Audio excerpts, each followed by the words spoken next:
ওই ওই ফুল বাবু তো খুব বিপদ। ভাল লাগে না রোজ রোজ ওই নাক ডাকা চোখে আমার মাথা খারাপ হয়ে যাচ্ছে। এই নাক ডাকাটা বন্ধ করো, আমি ঘুমোতে পারছি না। আমি নাক ডাকিনি তো। ডাকুনি? ভূতে ডাকছিল। তোমার জন্য আমি কোনোদিন রাতে ঘুমোতে পারছি না। নাক ডাকাটা বন্ধ করো। বেশ বেশ।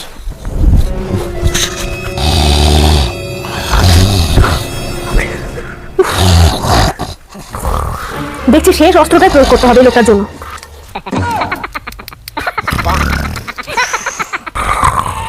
এবার আমি নিশ্চিন্তে ঘুমোতে পারবো। যা তোমার নাক ডাকার অত্যাচার না আর সহ্য করা যাচ্ছে না। তাহলে ক্লিপ তুমি এবার জেগে থাকো, আমি এবার ঘুমাবো। আর যদি নাক ডাকা শুনেছি না একদম বসে থাকবো, শোবে না।